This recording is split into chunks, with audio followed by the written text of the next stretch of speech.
Hi, folks. Welcome to another episode of Film Study. This is Ken McKusick, and it's time for camp notes from today, August 4th, 2025, the 11th day of training camp. It was a comfortable 80 degrees or so. There was sun, of course, shells, no pads today. They had a padded practice yesterday at the stadium that was scored offense versus defense in that normal way. And they, of course, have a joint practice tomorrow against the Colts, which is a very big deal. One of 5 live fire days that a lot of the young players get that are absolutely critical to their development and to their making the football team. Absences, there are a couple today. We'll start with the big one. Lamar Jackson was missing due to a previously requested personal matter. So previously approved also, obviously, not sure what it was, but there was some suspicion that with a padded practice yesterday and a padded practice tomorrow, this would be a good day to have a recovery day anyway for Lamar. So that may be what it is, or maybe he's got something else he's doing. Other absences, Emory Jones is on the NFI list still. Ardarius Washington on PUP. Isaiah Likely out for surgery right now. Marcus Major, a concussion. Rashad Bateman missed practice. No reason given for that. And John Harbaugh wasn't at the podium today. You can't ask coordinators about injuries. They always defer to John. So we don't know on that one. Robert Longerbeam, same thing. This is a tough time for him in particular to miss time. Doesn't really matter for Bateman at this point in his career. Bateman's job is secure. Bateman's role, will be nothing during the preseason games. But Longerbeam, this is an enormous opportunity for him. And Kone is back and will get some playing time, we hope, certainly against the Colts, both in joint practices and in the game. Same thing for some of the other young players, Ruben Lowry, Bo Breed, Sanusi Kane. This time is very important to such players. And JAD, is in his 4th year. This is a really important time to him, too, in terms of making the roster and securing what probably is the final defensive back role. TJ Tampa would be another one who I think it's very important for. So that cornerback room, having an injury is not ideal. I would also say it's not atypical that somebody's hurt at the corner position when you get to this point in preseason. It's been 3 weeks basically, or a little bit less, and you've already got somebody who's got a soft tissue injury or whatever, and hopefully that's all it is for Longerbeam. Back on the field, Tez Walker, he was actually back at the stadium practice, but he's just really running drills on the sideline. He didn't get any 11-on-11 action. He did today. It was actually, I think, fairly limited what he did, but the practice was a ridiculous bunch of half-speed practices. Now, here's something that really gets me. To have half-speed drills is fine. They do that when you're installing a set of offensive plays and whatnot. To have half-speed drills that are also situational drills, that doesn't make all that much sense to me. So I think this is a sandwich practice. It was one that they really wanted to be a low-intensity practice. They ended it early. It's 100% the backup quarterbacks. They just didn't really want to have the linemen going at each other very hard. It's all Bartholomew today. Get out of your stance quickly by all means. Get your hands placed properly, hopefully. But they're not trying to really block each other hard. They're just stopping basically at that point. I mentioned Tez Walker returned. Gone as Ozzie Hutchinson. He was cut from the team. Hutchinson is an offensive tackle who struggled a lot in pass protection here during camp.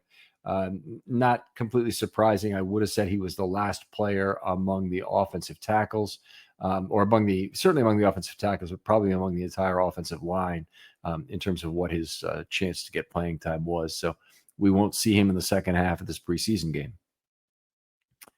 What do we have? Offensive line drills. Now this is one thing. I just much would prefer to watch offensive line drills than half-speed 11-on-11 crapola where the defense is not really making any attempt to cover. But they worked on stunt pickups, and that was interesting. It was interesting to watch. Some of the advice there is trying to get the guys holding the pads to operate their stunt properly. And obviously some is in terms of the exchange. And a lot of that it's very interesting to me to watch that. And it's less interesting to watch a half-speed drill. Did a fair amount of kickoff drills, and those were special teams working up from 2-on-2 blocks to all the way to a full rep of 11 on 11 on a return. And they used the jugs gun for it, which I'll get to later. Was an issue in terms of talking about punt returns, particularly when you don't have a punter who can kick every ball for it to be returned. You don't have the live foot experience if you're working with a jugs gun. And I asked Zach Orr about that, but I'll get to that answer a little later. And these kickoff drills were all jugs gun, though. And it's more a matter probably of coverage and blocking than it is a matter of even watching what the two return men were doing. So in this case, that's certainly where Horton's attention was. They did for the 11th consecutive day. They had set and snap drills to begin practice. They had a ×2 version of this today. Cadre calls it doubling down, but you have two sets of 11 on 11s going on at the same time, which is a serious taxation of your total amount of personnel you have, but it also ensures that everybody's getting some reps. They did it a fair amount, and they still had 4 more false starts over the course of what was a very short practice, including a lot of, as I said, half-speed stuff. It's bad to have full speed false starts. It's really bad to have them in half speed. When there's no fear that the defense is really going to be in on the quarterback or getting in your way too much. I mean, it's just it's that much more of a not real situation, such that you really shouldn't have false starts. And that was somewhat bothering. At some point, this just simply has to improve. The number of false starts has to improve. They may or may not really be getting value out of keeping the defense on their back foot as this goes on. But they seem extremely committed to continuing with the varied cadence and trying to have the offense finally work out the kinks in this and get it rolling. A kicking battle that no longer exists. We did not see Tyler Loop kick today at all. There were comments made about him, significant number by Chris Horton at the podium, but he made all 12 of his kicks at the stadium on Sunday. If you missed that, go back and listen to that, my camp notes from yesterday, because that's a lot of Tyler Loop in there. Made a number of kicks, including a 63-yarder, and a 60-yarder, and he also had a 66-yarder just kicking from a tee. So just using that plastic kind of ball holder. He had a 66-yarder. He also missed from 71 that looked fairly much dead center. The great thing about Tyler Loop right now, though, is he's kicking a great end-over-end football that's traveling straight down the middle, and you can really see that in terms of how close they're coming to the center of the uprights. The Ravens apparently are using a new system that allows them to judge that even better. I think the normal ball tracking that goes with the NFL player positioning data, that does a good job with the ball as well. But apparently this TrackMan thing they have is something new. I don't think there's any point in having stars of the day on a practice like this, because there wasn't really anything going on in terms of competitive football on the field, or very, very not much. But I will talk about a few plays as we go through this, and there were a few good plays, of course, as practice went through. We had Nnamdi Madubuike burst into the backfield versus Cooper Rush and knocked down a pass at the line of scrimmage.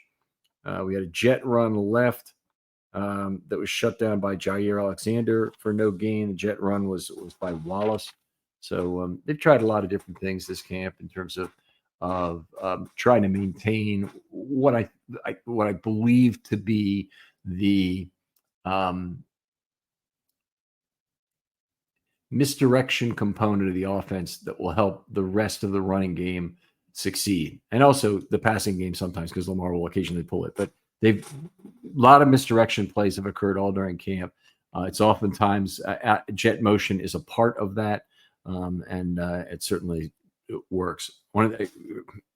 Keaton Mitchell was stopped on a run middle by Adisa Isaac for no gain. Excuse me.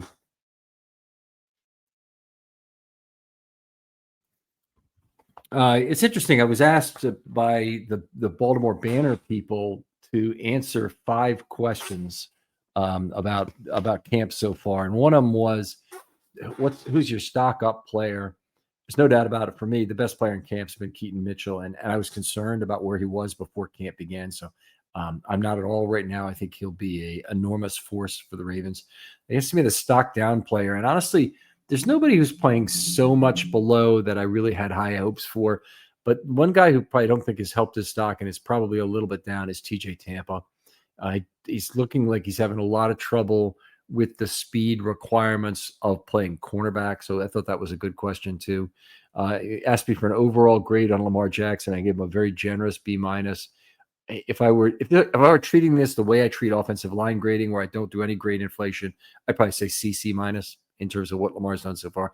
Don't think he's been up to his own accuracy standard. He's still Lamar Jackson. He's had some great runs, which has been nice, but I don't think he's been super accurate with the football. What were the other two questions they had? They want to get a dark horse for who might make the roster right now. My guy was Scotty Washington. And they had one other question that I can't remember. If I do before I finish the podcast, I'll let you know what that is. But it's a good article to look for.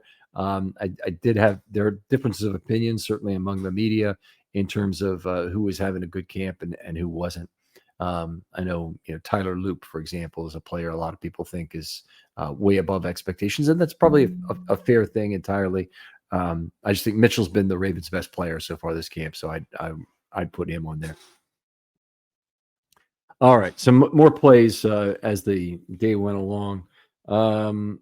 We had a pass from Leary to Walker. It was not a super long pass, 10 yards by the right sideline, but what was nice about it is he held on through a big, heavy chop from Jair Alexander. So really nice to see that. Walker, not a guy that I really think of as being a great contested catch player. He's not really great at coming back for the ball. Oftentimes players who are vertical threats and whatnot, they really want to catch the ball with a little bit of separation. But in this case, that was a very good way to hold on to that ball. They did, while they were doing a number of 9-on-9 run drills, which I've got nothing to report on. They did a few bunch and twins lineups, 2 versus 3. I didn't actually see a 3 versus 3. That could be a bunch. It could even be a half field. They may have had some half field drills in here, but I just noticed a few players standing out. Ruben Lowry stayed with Dayton Wade on a 5-yard out that kind of forced an incompletion. That was nice. We saw number 31, that's Kone, lose Kirkwood about 10 yards by the left sideline. And then we saw a big strip from Kyle Hamilton on Anthony Miller, 5 yards between the numbers and the left hash. So a good play there at least. 9-on-9 drills ended. They got back to some 11-on-11. We saw a nice play by Jair Alexander to force a grounded ball from Cooper Rush for Hill, and that was right at the line of scrimmage in the middle of the field. In fact, it probably would have been intentional grounding on the play had it played out that way, but he grounded the ball, and Alexander was in the right place to defend the play. Had a play from Rush to Flowers, who beat Humphrey for a 30-yard pass down the middle of the field, nice post route, and it looked like that would have gone for a TD. That's one of Cooper Rush's best throws in camp so far, I would say. He hasn't had a lot of great ones. We had an overthrow from Cooper Rush to Flowers. It was about 15 yards down the left sideline. It looked like Humphrey forced the overthrow by being in the right position. Again, coverage circle and reception circle was too overlapped, and Rush felt like he needed to throw the ball away. We had a pass from Rush to Andrews where Trenton Simpson made a nice quick tackle. That's not a really high value play, but it was there's not a lot to report on today, frankly. And we had probably the best single catch of the day was by Tylan Wallace on a ball that was thrown too high at the goal line while covered by Wiggins. Wallace leapt to tip the ball and then caught it himself as he turned back and still tiptoed on the sidelines and got ends for the touchdown. One of the really good catches of camp so far, certainly the best of today. Then they split off and did two versions of 11 on colors, where they're running against coaching interns and whatnot and equipment staff who are lined up with a play and a set effectively, and the quarterback or the defense needs to read what's going on and try and line up appropriately and respond to that. And they came back for a red zone drill, and red zone drill. It's some half speed crap in there that I'm not going to get into, but they did a red zone drill where nice pressure from Simpson on rush, forced a grounded ball, probably was a sack on the play. So Simpson having a nice play there is a big positive. I had a throw from rush to Wade that was out of bounds along the right sideline, similar to the Humphrey, forcing that incompletion. This was one where Jair Alexander was in coverage. And then Alexander tackled Flowers for a loss on what looked like a wide receiver swing pass to the right. That actually got the Cooper Rush group off the field there on third or fourth down, whichever it was. And Leary came in. He threw a pass to Keaton Mitchell, and we had not a fumble by Mitchell because I don't think he had the ball for long enough, but TJ Tampa knocked the ball out. So a pass defense for Tampa was certainly a good thing. And what else we got here? We had step-by-step coverage by Kone on Wester that looked good. 15 yards down the left sideline. The ball was overthrown, incomplete. Again, one of those forced incompletions. Kamen Rucker came in, got a pressure on Devin Leary as he threw a ball for Malik Cunningham that was dropped in the back of the end zone with Tampa again in coverage.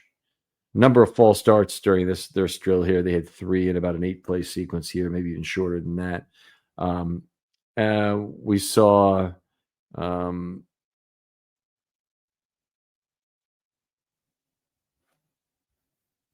all right. If you're wondering what these pauses are about, this is me trying to read my own handwriting. This is why Maureen is so valuable, that she will write these things down for me. I can actually read them after the fact. Like, honestly, I just can't read this place. I'm not going to try. Had another long play, 40 yards down the right sideline, where Leary threw the ball for Wester. Marquise Robinson was in coverage. And Keandre Jackson was coming over there. But 83 Wester stumbled on the play and wasn't able to get all the way to the football, so it ended up being overthrown. Nice pressure from Adisa Isaac on the next play, and then a pass from Rush to Wade crossing, where JAD had trailing coverage.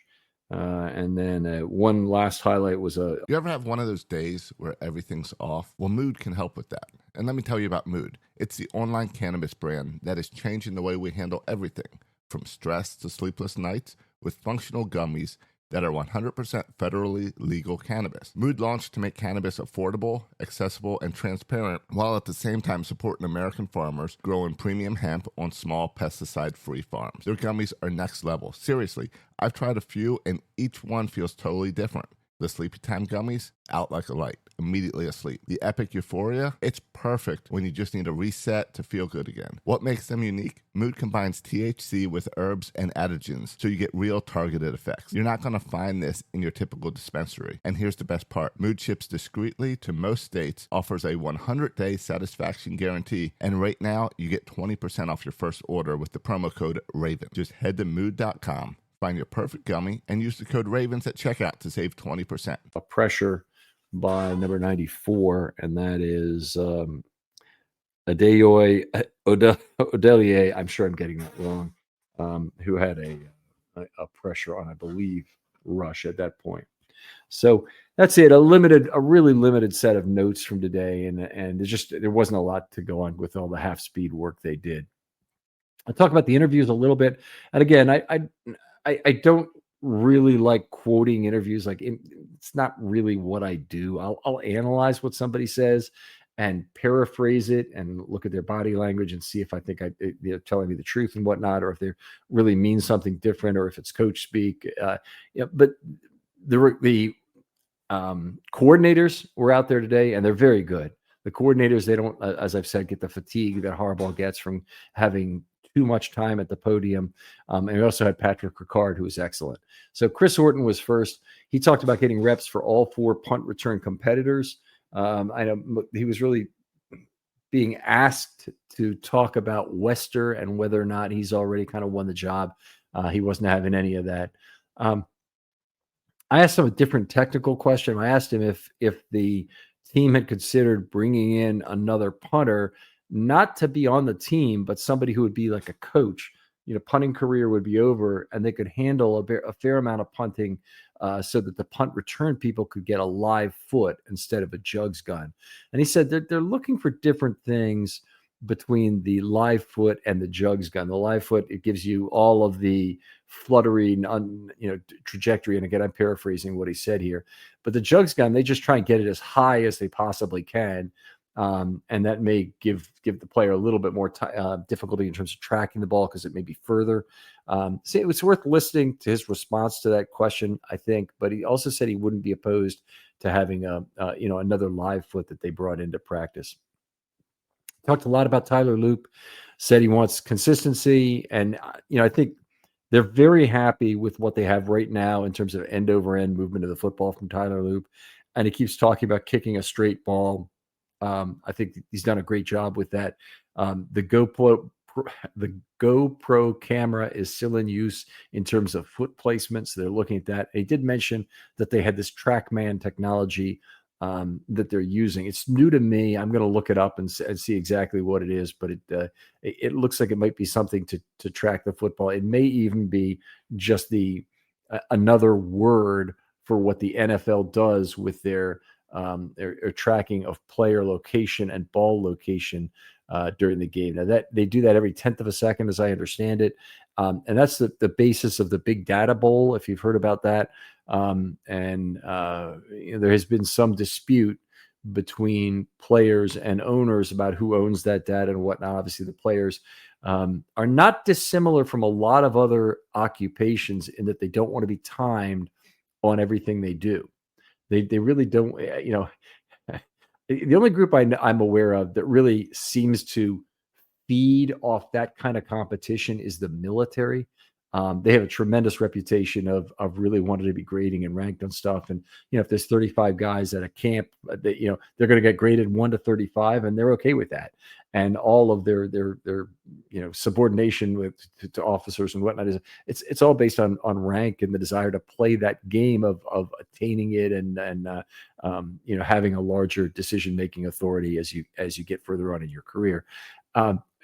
They've always seemed to buy into it. Players, nobody who ran a good 40 time, 6 years ago wants to know that they've lost 0.15 off their 40 time by the fact that they're slower than players who ran 4:55 this year. So they're not as eager to have that done. And obviously, players and their wage scale tends to go up with time, where their productivity often goes down. And managing that, the wage productivity management problem that pro football presents is enormous. And the players really, the question of who owns that data was something that the players were very significantly involved in when it was first done. It wouldn't surprise me if it's a part of the new CBA that they really want to look into that more. Anyway, TrackMan may be that, it may be something slightly different, but I've just my observations on what players really like and don't like about that. Patrick Ricard was next at the podium. He's asked about the training camp schedule and what's different about it. He said, well, this was good this year. They were allowing vets basically to get out of the building a little early in the afternoons. They don't feel like they're there for 24 straight hours or anything. I mean, there's a morning weightlift crew that's coming in at 6 a.m. Then they're having breakfast. Then they're going to meetings and whatnot. I think a lot of people would consider a 6 a.m. to 4 p.m. day quite late. It's probably more like 4:30 or 5 by the time they're dressed and out the door. But it's a long day, and Ricard is a normal human in terms of wanting to get home and deal with other things in his life. And I think veterans have often found themselves not needing that extra time where the rookies do, and rookies tend to be the ones who really benefit from the extra structure. But Ricard was, I think, just being honest when he talked about that. He discussed the Ravens grading system, and they apparently have a very complex grading system for practice where they have a impactful plays points that they get. And he said, not to brag, but he's leading all tight ends in points right now. It probably includes things like blocks and catches, etc. But it was a interesting moment there in terms of that. Still very competitive in terms of that. Obviously, I asked him about the joint practices and the risk of fights, and if there's a way to minimize the chance of that. And he said he thinks that's really hard to do because players on both sides are playing for their jobs and their careers. So it's very natural that things escalate quickly and all of a sudden you've got a fight. And he also said that he doesn't have any special responsibilities assigned, say, from Harbaugh in terms of stopping fights, but he thinks the Ravens have smart people who could do so if it happens to come up. Patrick Ricard would be an outstanding person to be someone who a council of 4, say, from each side that's going over to the other team and just talking through, how do we get these guys pulled apart if anything happens. They may have that. They may have already had that discussion, maybe only at a coaching level. Maybe they don't involve any players in it, but he said he's not part of that. The other thing he said, which was kind of interesting, was he thinks Derrick Henry can play as long as he wants to. And then he said some other things about how, I'd love to play with him for all of that time. So anyway, it's interesting. I'm sure Father Time will eventually catch up to Derrick Henry, but as of right now, he's the Nolan Ryan of running backs, able to continue on at a very, very high level into his 30s. Todd Monken was next to the podium. He said with regard to the cadence that they just needed to fight to get more cadence experience. They weren't going to give up. He thought it was good to get both Leary and Rush reps with Lamar out. So ancillary benefit, I think. I don't really get the sense that he relishes a day of Lamar being out, but it's a clawback, a redraw value in terms of having more snaps for Leary and Rush. He said part of the joint practice value is simply to break the routine. And then he went into a very funny thing. He said, this will be the first day that I don't, walk in the door, turn left, turn right, turn left, go to the soda machine. He listed this whole, you said about 15 steps as he goes to the office that sounded funny. But anyway, this is a break in the routine was his point. An opportunity to go up against other scheme and concepts that the Colts bring. And the other thing he says, it just feels like the first day. So, you get an adrenaline boost from that. The last question he got was asked if he's talked to Lamar about running less often. And he had this to say about it, which I think is pretty much right on the money in terms of understanding, I think, what Lamar wants and what is best for Lamar. But he said that Lamar has to manage the game after the snap.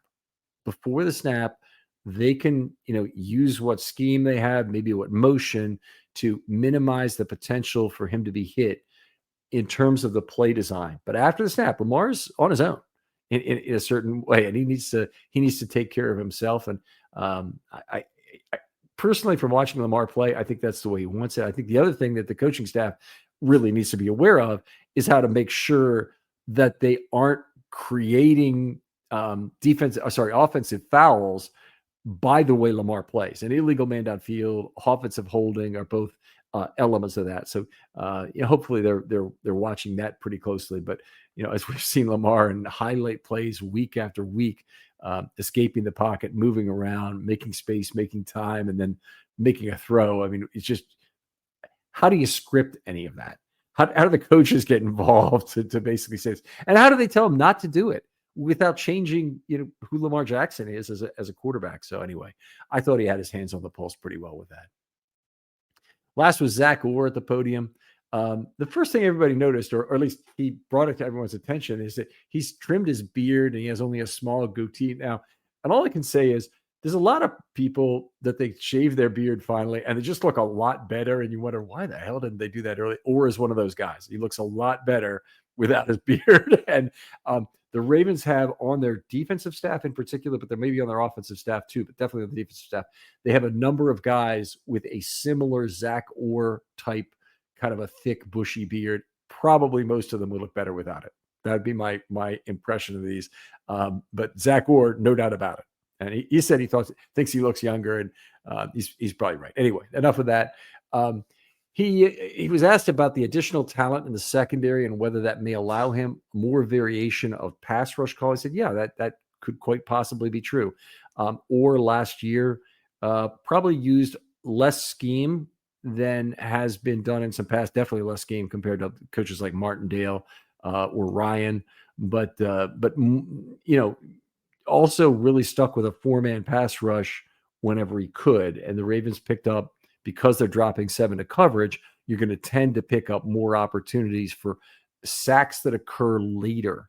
So you're going to always say you want more one-on-one wins, but whenever you drop 7 and rush with 4, you're kind of committing yourself to not winning as quickly.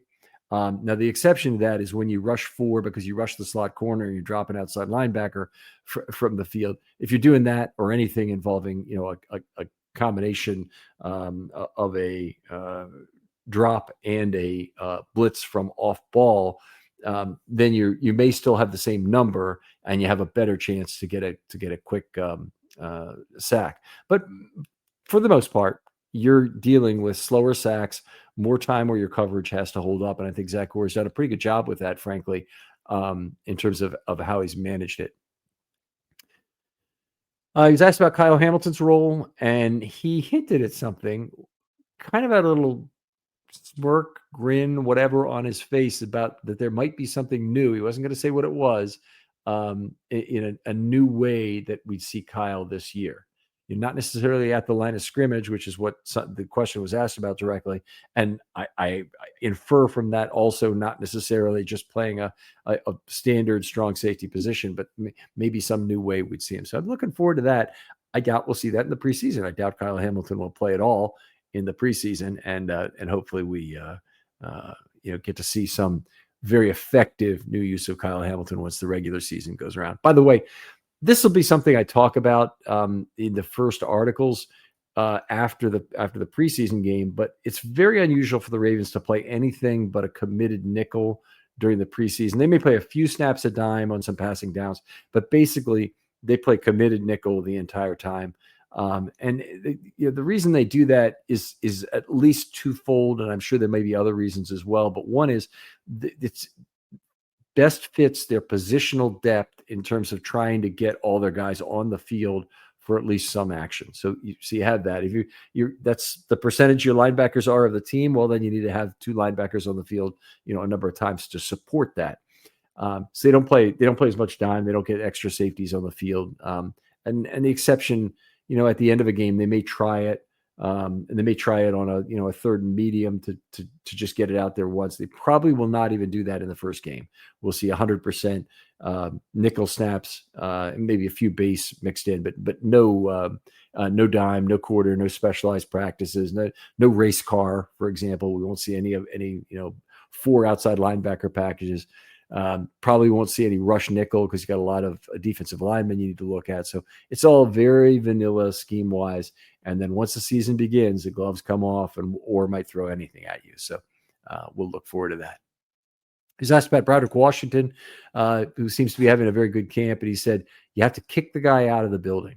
He's a guy, you can come in and there's no cars in the parking lot. And, all of a sudden you go into the weight room and there's some hooded guy over there in a corner, and it's going to be Brody, working on some reps, and that's good to hear. All the guys who are really committed to the weightlifting thing, I think it's a very good thing. And I think it's harder to be committed to that than it is to be committed to the playbook. I think you kind of have to be committed to the playbook, regardless of who you are. And there's two players I can think of who really had an aversion to lifting, and one of them was Peter Boulware, who really didn't like it. And Mike Preston tells that story a lot, and I always love hearing it when he does, about him just not wanting to do it. And the other one was Beasley Reese, who used to be an announcer for NBC when the Ravens were part of the NBC package in their earlier days. And he had a line once that is still one of the funniest things I've ever heard uttered during a TV football broadcast, where he said, "You know what the problem with weights is?" And he was talking about some player, trying to get in better shape and trying to, convert some of that, some of his weight into muscle and, bad weight to good weight kind of there. And he said, "You know what the problem with weights is?" And the announcer goes, "No, what? They're heavy." And the next two plays, the announcer was laughing so hard he couldn't really recompose himself as he said that. So anyway, that was very funny. Beasley Reese, a very funny man, and unfortunately, he's not announcing games anymore. Talked about John Jenkins as Zach Oregon. Talked about John Jenkins being the ultimate pro and vet leader. Sounds kind of coach speaky to me, but he probably believes some portion of it. He has also asked about Travis Jones being on a pitch count, and he said that'll be a feel thing. They're not going to set a specific pitch count for him, a specific percentage of snaps that he'll play. The team is highly, highly dependent upon Travis Jones, and they're most extremely dependent upon Travis Jones in the highest leverage situations. So there's going to be obviously a bent towards getting him on the field as often as possible.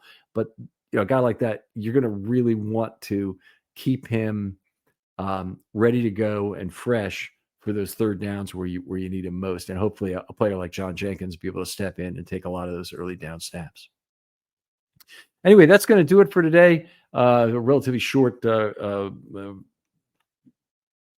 notes on camp today, but it was a lot of half-speed play. If you have a question about what's going on at camp, I want to encourage people to use hashtag Film Study Mailbag, and I'll try and answer it. And I'll have those in there every day if there's questions every day. If there's something you want me to look at in camp, same deal. Just send me a DM. That's probably the easiest way, and say, "Hey, could you look at how CJ Okoye looks, or when he's in there in the game?" I can do that. It's just interesting to me, certainly, what people want to look at. Thanks for listening. I'll talk to you next time on Film Study.